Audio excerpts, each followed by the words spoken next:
Hello, Rainstorm, ladies and gentlemen. Welcome back to another episode of Raynday Gaming. Today, I am showing off Realm Royale and talking about the brand new release for this game. It is a battle royale with basically a class-based shooter, and the idea around it is the fact that obviously Realm Royale will be releasing with abilities such as that are in Paladins currently, weapons that are mostly in Paladins currently, and a style of gameplay that allows you to customize your class from mage, assassin, hunter, warrior to engineer, each with different weapons, each with different movement skills and different abilities that those classes only can actually play. Now, what you're seeing here is me landing in a very famous spot for me, Trinity Hills. I love this balcony and I'm giving it away. I know it's a video now. I'm giving all my spots away because you can get early 3 chests, which basically give you at least an ability and a gun, and so you're gonna be fine to fight. So if you land on that balcony, you're going to be in a good spot, and part of this obviously is like any battle royale, knowing where to land. This video I want to give you a couple of tips on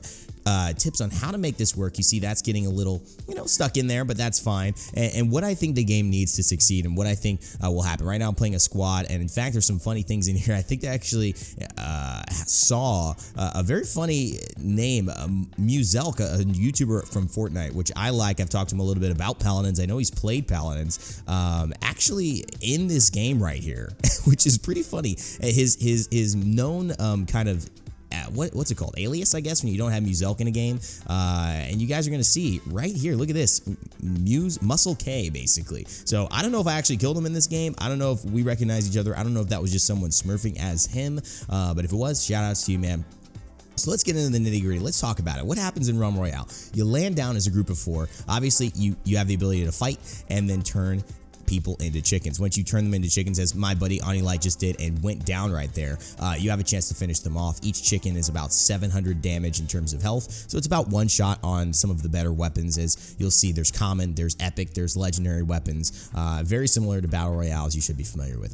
Basically, when you hop into this game, you're gonna feel like, I know how to play this. I know how to play battle royale, but there's still a lot to learn, and that's kind of what we're gonna talk about here. Obviously, you see the ability here. This is an ability from, I believe, an engineer, which allows you to heal yourself. It's a healing totem, very much like Grox and Paladins, and that is going to really give you some self-sustain. Engineers are a great class for self-sustaining. Mages are pretty offensive, don't have a lot of abilities that allow you to self-sustain, but they have like a fireball, or they have an ice block to heal up and stop taking damage. They have a soar on their movement ability. Hunters, which I'm playing right now, can actually dodge roll as their movement ability, and of course mounts are in this game as well.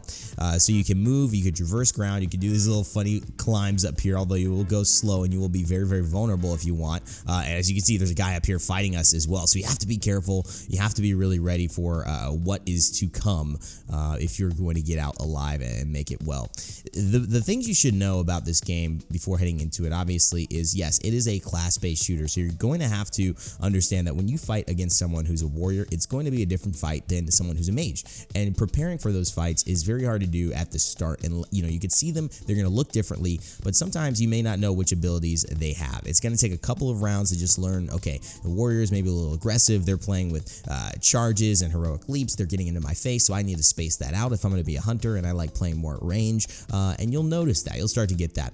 A big component of this game, which people have not experienced before, I think, in battle royales very often, is something called a forge. Now, this forge that you just saw is actually me going into the game and being able to use the credits, or the shards we call them in this game, that I just use from getting people, slaying them, disenchanting items. The items I don't want to use, I'll just press X, I'll get shards for them, and you see I went from 0 to 15, and you'll watch as I pick up health potions here. You can't disenchant those, but as you disenchant things you don't want, I'll probably disenchant the poison pistol, or maybe I'll take it, I don't know, but the idea is around, I'll keep gaining shards, and you'll get more shards depending on the rarity of the thing that you disenchant, and as you develop that, you will be able to spend those shards on things in the forge. The forge will give you epic weapons, so they'll give you the legendary weapon, for your class. Right now, hunters, they'll get the longbow. Engineers, for example, will get a potion launcher. Warriors, gosh, what do warriors get?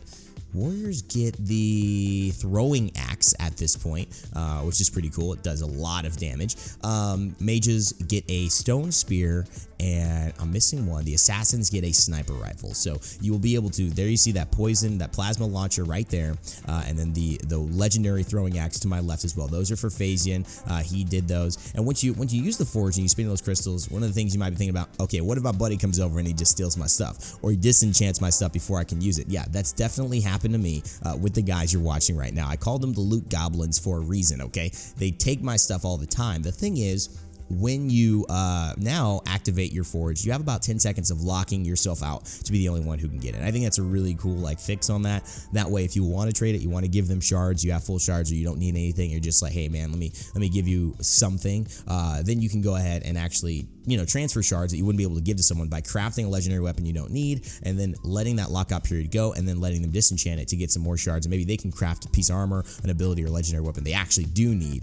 As you can see, there are 4 different armor slots: feet, your hands, your greaves, gloves, and then of course you have your chest piece and your helm. All of these can go from basic to common to epic to legendary, and obviously the more legendary you have, the more health you will add per piece. Each thing will add piece. So basically I just got that legendary greaves, and I don't even know if I had greaves before, but I went from 200 armor to 500. So my total health pool is 1700 right now. People have to put 1700 points of damage into me to be able to take me down, and that's the benefit of armor. Obviously, you just can last a little bit longer in the game.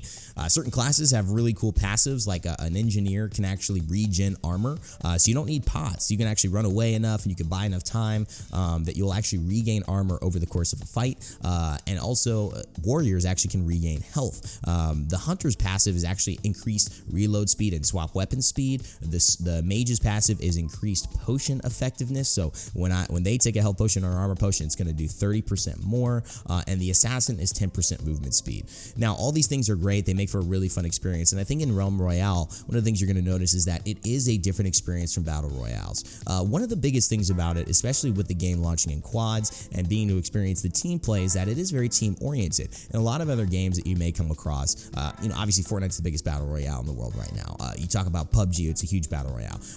Those games have very, especially like PUBG and things like that, very low TTK.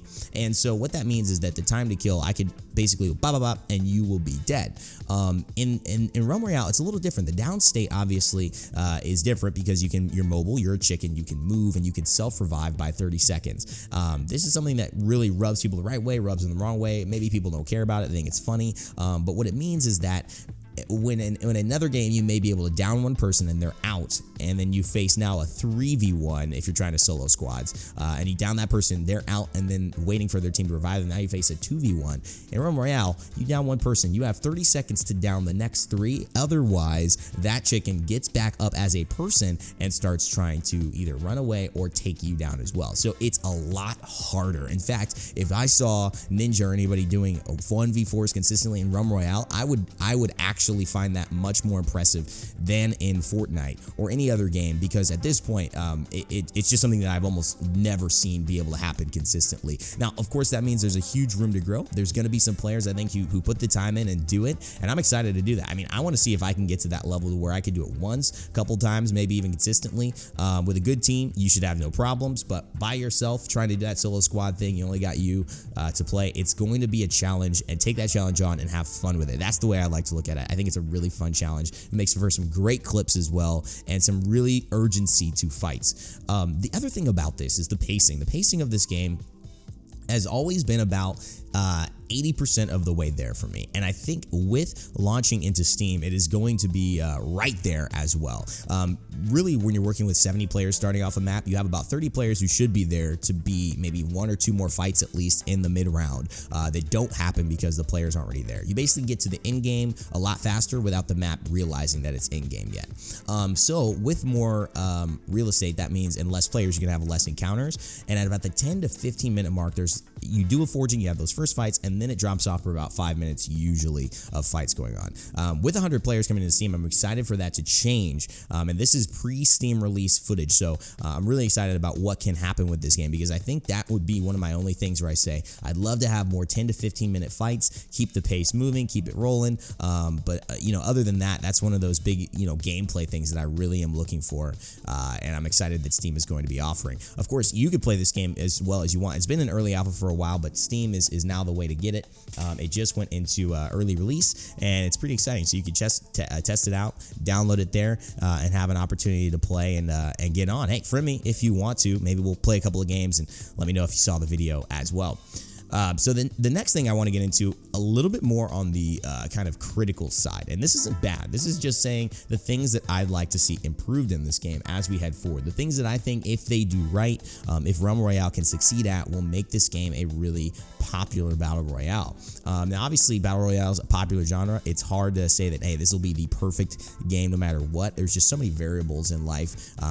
You just got to go for the best. And I think what we have here and what is battle royale, Realm Royale right now is actually a really, really fun game. And it is worth your time, at least worth checking out.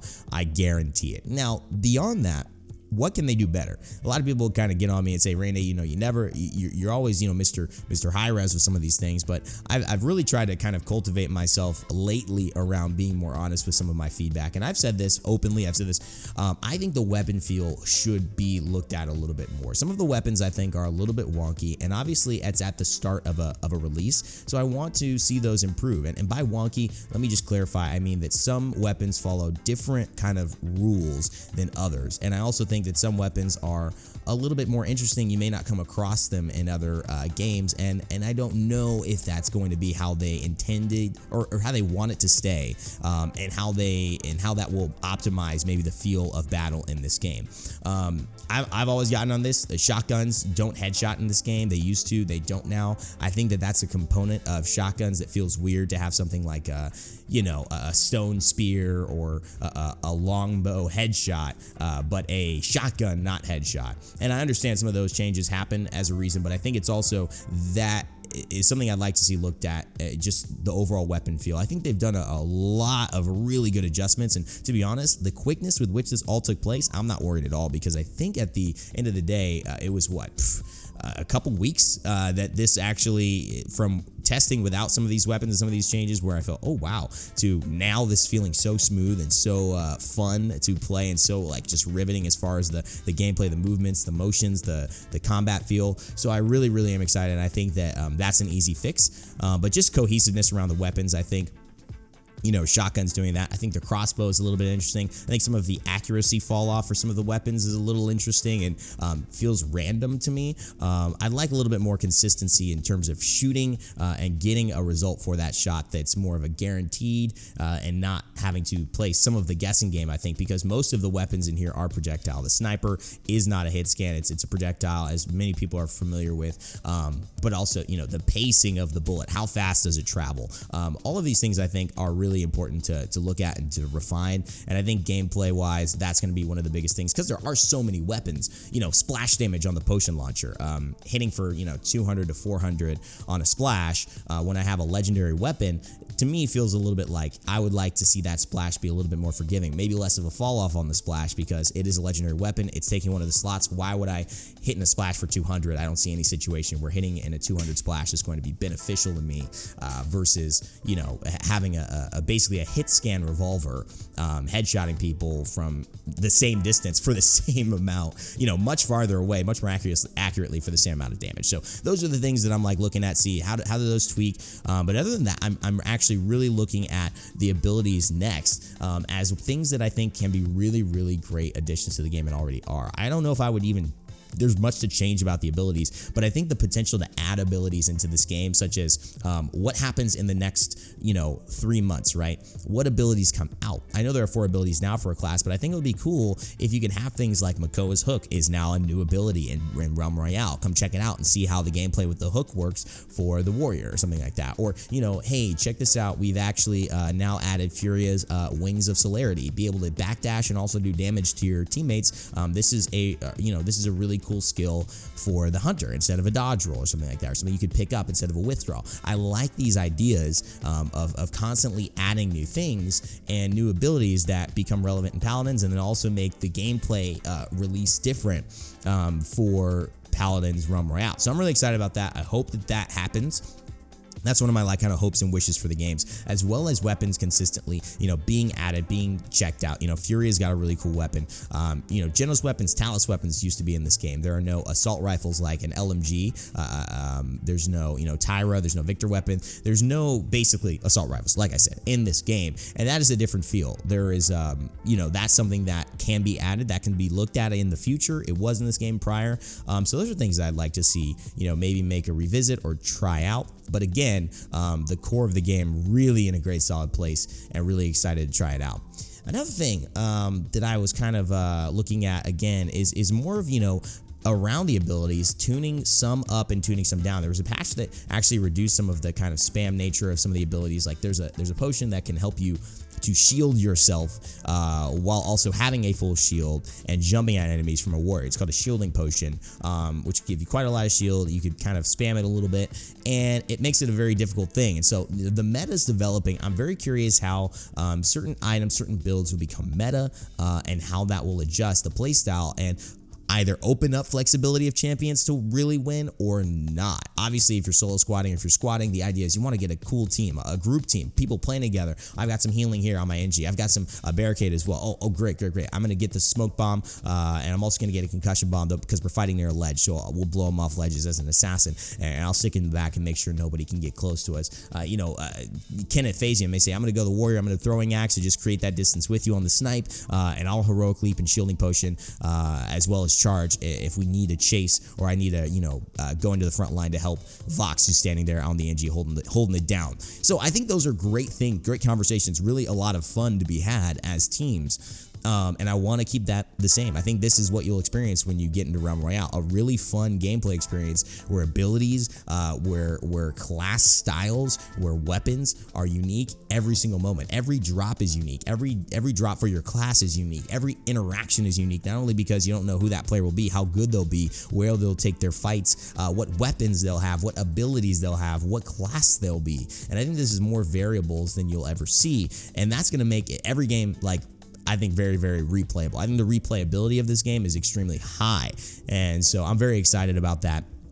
And overall, this is one of the most exciting releases I've had. I haven't played a game other than Paladins and Smite for a long time, and really played it in my own free will. Just I want to play this game, and this is one of the only games that has really gotten me there. And I think that's such a great congratulations to the team. I know I've offered some feedback on some of the weapons, some of the abilities, some of the tightness around those things, but that's really just feedback. I think that's constructive, and I think that's going to help in the long run, and in terms of things that we're going to hear echoed throughout the community. But I also think that overall, congratulations to the team, because they put together something that's really fun, that's really unique, and that I think is really great. When you look at the uniqueness too, the Forge, this is a big topic for me. I think the Forge is something that can be updated constantly. It could be a real center, and already is a real center of gameplay. It actually drives your motivations more so than anything. If you see, meanwhile, I'm talking in these games, in this map, what are we doing? We're going from Forge to Forge to Forge.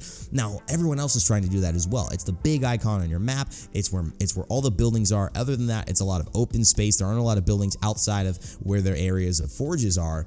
And what I think is this is really where the contest of competing, fighting, and engaging with other players is going to come from mainly. I think also this is going to be where you have the coolest tactics and coolest moments, like, hey, there's the Forge. We're sieging Coldwater Pass. All right, Phasian, you hold the line of sight with a throwing axe up here. Vox and I are going to sneak in his smoke bomb on the left side. When we go in, you jump up the stairs with a heroic leap on the right side, and then we basically pincer them in. I've got a firebomb as well, so I'll do that. Those little things of how do we attack this? How do we siege? How do we defend on the opposite side? If you're forging, you're waiting for your stuff to finish. You've just got some legendary weapon on the way, and you're just like, oh man, I gotta wait here. We got guys coming in and approaching on the left side. Hold this down, firebomb the staircase, and all those things. I think that's gonna make the most interesting, the most fun style of gameplay.